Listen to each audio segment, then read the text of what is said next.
নমস্কার, মঞ্জুশ্রী রান্নাঘর থেকে অলওয়েজ ওয়েলকাম। আজ আমি একটা নতুন রেসিপি নিয়ে চলে আসছি, কুমড়োর তরকারি বা কুমড়োর ছক্কা।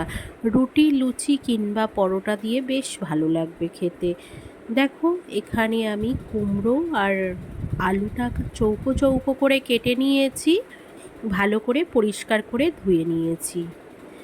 দেখো, এখানে ফোড়নের জন্য থাকবে মাস্টার্ড অয়েল, 1 টিস্পুন লবণ, কাশ্মীরি লঙ্কা 1 টিস্পুন, 1 টিস্পুন হলুদ গুঁড়ো, 1 টিস্পুন এখানে আদা রসুন বাটা, আর 1 টিস্পুন পাঁচফোড়ন আছে।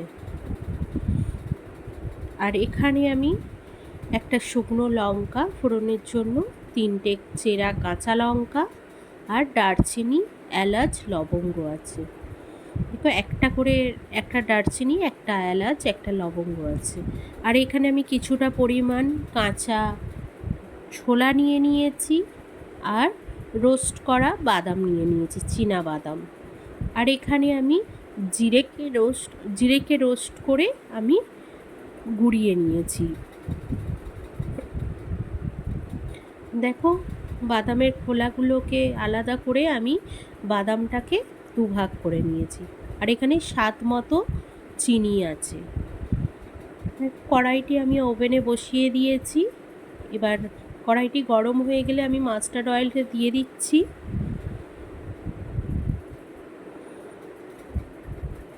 অয়েলটা গরম হয়ে গেছে।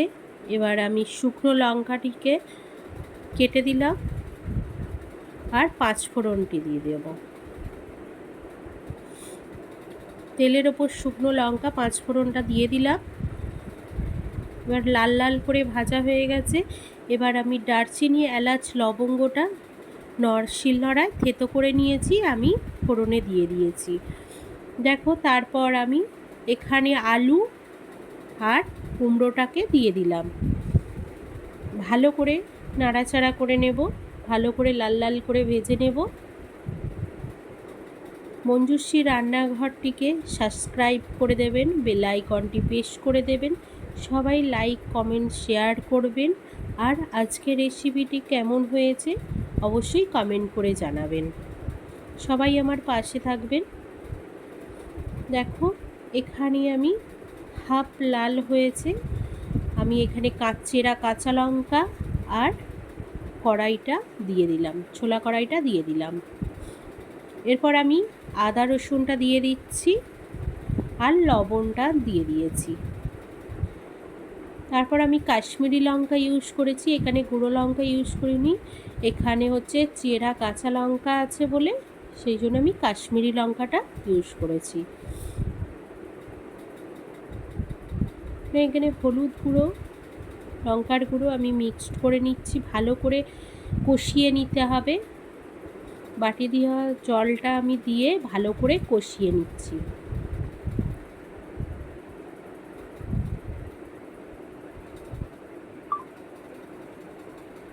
দেখো, ভালো করে কষিয়ে নিয়েছি।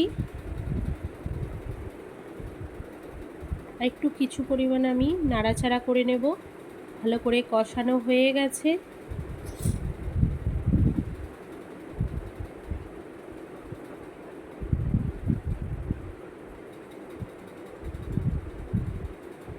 ভালো করে কষিয়ে নেবেন যাতে আদা রসুন মশলার গন্ধটা না হয়। এবার দেখো, এই বাটিটার আমি 2 বাটি জল দেব।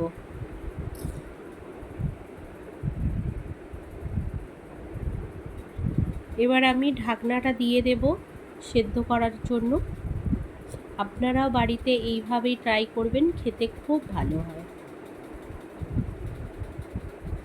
দেখো, আলু কুমড়োটা জলটা মরে গেছে, আর আলুগুলোও সেদ্ধ হয়ে গেছে, কুমড়োও সেদ্ধ হয়ে গেছে। এরপর আমি এতে চিনিটা অ্যাড করব। চিনিটা স্বাদ অনুযায়ী দেবেন। আর চীনা বাদামটাও অ্যাড করছি, আর ভাজা মশলাটাও আমি দিয়ে দিলাম।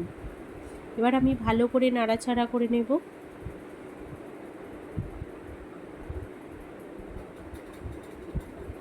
টকটা একটু বেশি মিষ্টি হবে, ঝাল নুন মিষ্টিটা সমান হবে। দেখো আমার কুমড়োর তরকারি প্রায় রেডি। এবার আমি গ্যাসটা অফ করে দিয়েছি। আমি বলে সার্ভ করে নিলাম। কেমন লাগলো অবশ্যই কমেন্ট করে জানাবেন। মঞ্জুশ্রী রান্নাঘরটিকে সাবস্ক্রাইব করে দেবেন। সবাই ভালো থাকবেন, সুস্থ থাকবেন। নমস্কার।